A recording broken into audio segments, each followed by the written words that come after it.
They say money can buy everything, comfort, fame, power, but it cannot buy light for those trapped in darkness. That truth hit hard when billionaire Ethan Cole's twin daughters, Lily and Lucy, were born blind. Despite all his wealth, he couldn't give them what they needed most, the gift of sight. But sometimes, miracles don't come wrapped in gold, they come wearing an old military jacket, with tired eyes, and a heart full of compassion. If you're watching this story, stay till the end, because what this single dad veteran did will touch your soul. And if it moves you, don't forget to like the video and subscribe to the channel for more true stories that restore your faith in humanity. Ethan Cole was known across the country as the tech billionaire who could solve any problem, except his own. His mansion was filled with the hum of machines, assistants, and robotic systems, but his home was silent. His daughters, only 7 years old, rarely laughed anymore. They lived in a world without color, trapped in an endless night. Their mother had passed away during childbirth, and though Ethan provided everything money could buy, private tutors, the best doctors, and therapists, he couldn't reach their hearts. They barely spoke. One cold autumn morning, as the mansion's garden staff were setting up for another medical consultation, a truck pulled up at the gate. A man stepped out, wearing worn boots, a faded army jacket, and carrying a toolbox.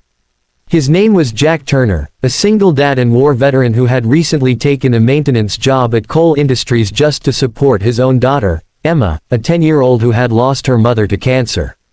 Jack was quiet, polite, and didn't fit in with the billionaire's world. He came to fix the heating system, but fate had something bigger in store.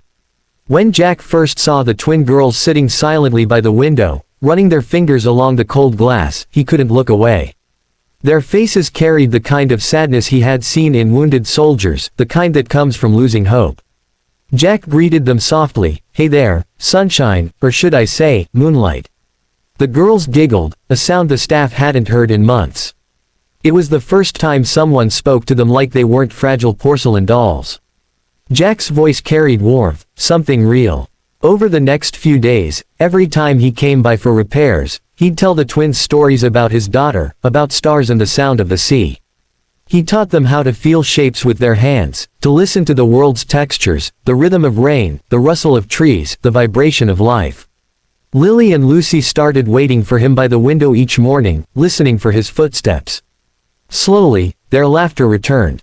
Ethan noticed the change. One evening, as he stood watching his daughters giggle while holding Jack's hand in the garden, a feeling of both gratitude and shame washed over him. Gratitude, because for the first time in years his daughters were happy. Shame, because it took a stranger, a poor veteran, to give them what he never could, joy. But the real miracle was yet to come. One afternoon, while fixing a broken fountain in the garden, Jack overheard the twins' doctor telling Ethan that a new experimental surgery overseas could restore partial vision, but the success rate was less than 10%, and Ethan refused to risk it. "I won't let them suffer more," he said coldly. That night, Jack couldn't sleep. He looked at a photo of his late wife and whispered, "If it were Emma, I'd give her every chance."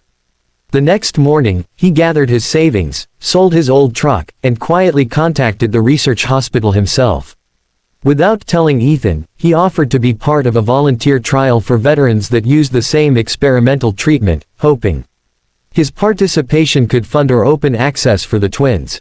Months passed. Ethan was shocked when he got a call from the hospital, telling him the treatment was available for his daughters, completely free, thanks to a veteran who had joined the trial in their honor.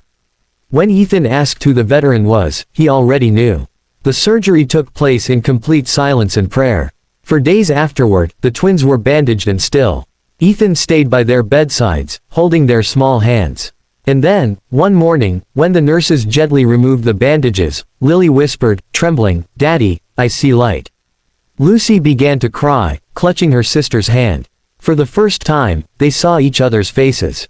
Ethan couldn't stop the tears from falling. He turned to the man standing in the doorway, Jack, his eyes tired, his left hand trembling from the side effects of the trial. "You gave my girls the world," Ethan said hoarsely. Jack simply smiled. "No, sir. They already had the world. They just needed a little light to see it." News of the miracle spread quickly, but Jack didn't care for fame. He returned to his simple home, where Emma waited with open arms. Ethan offered him a fortune, but Jack refused. Just give other families a chance. Use your power for something good. Weeks later, Ethan launched a new global foundation to fund treatment for blind children, naming it the Turner Light Project. Years later, during a grand ceremony, Ethan's daughters, now young women, walked onto the stage and presented Jack with a plaque that read, "For the man who helped us see the beauty of life, inside and out." Jack smiled, tears in his eyes, as his daughter Emma hugged the twins. The cameras flashed, but for him, the real moment was the laughter, the same sound that first healed two little hearts long ago. If you're still watching this, take a second to like this video and subscribe, because in a world full of noise, sometimes one act of kindness becomes the miracle someone's been praying for. Remember, you don't need to be rich to bring light, just willing to share the one inside you.